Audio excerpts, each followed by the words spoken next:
So, though today's like going to be 86 and break records for the heat, on Wednesday night, we're going to get a frost.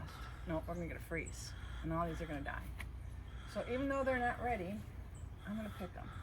Because I've learned I can do them in the oven, and I can lay them out on racks for 6 to 8 more weeks, and then they'll dry inside.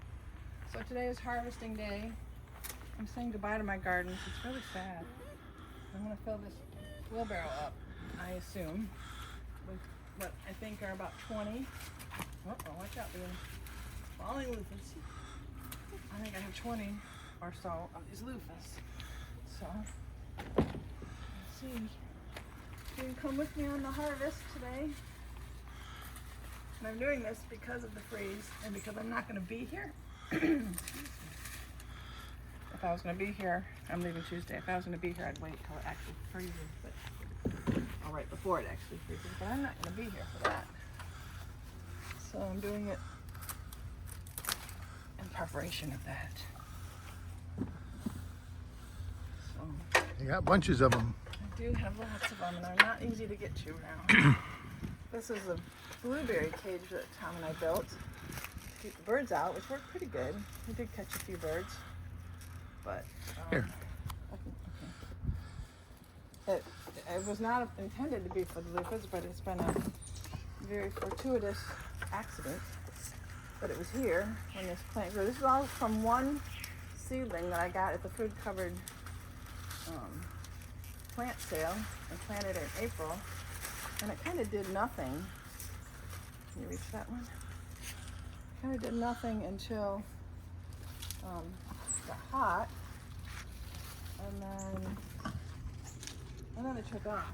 So like August was my first loofah that started to grow, and they say it takes 120 days to ripen, and from August, 120 days from August is like December, so there's no way it was going to make it until it was past our first freeze. So this is kind of a necessary evil for me. I apparently obviously like warmer climates because they have longer growing period, longer growing seasons. It's very wet still. My clippers are not very sharp after the end of the season here.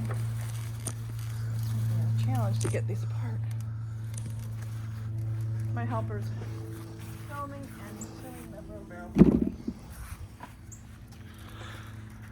Hopefully my ladder won't fall. These little ones, these are actually edible. This is probably beyond edible stage, but the small ones in other cultures, this is a food source. But the people I've watched on YouTube that grow these, that have tried them, but they don't really like them. It's a loofah gourd, and gourds are, at least in our culture, are not something we eat for the most part. But they smell, right now I can smell it as I'm cutting them, like pumpkins or a combination of squash or pumpkin, cucumber, all that same family. Yeah, it's not offensive in any way. No, it's a fresh smell. Want me to I can push the wheelbarrow while you got the camera. We got a pretty good harvest already. I'm not even done. Might need to let it get back there. Now, this is my second one. You can see it's starting to turn a lighter green.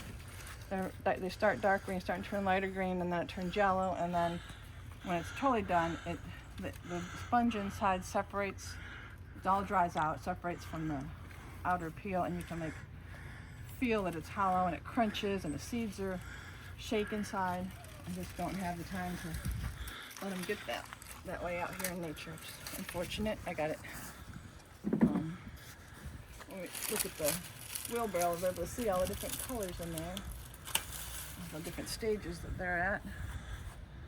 So the first two,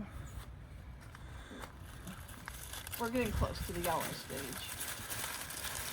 But I was glad to watch on the YouTube videos that we can save these, we can harvest these green, and I think there's one in there hiding, and they'll still still work. And I've done 2 of them already. One of them I cooked in the oven.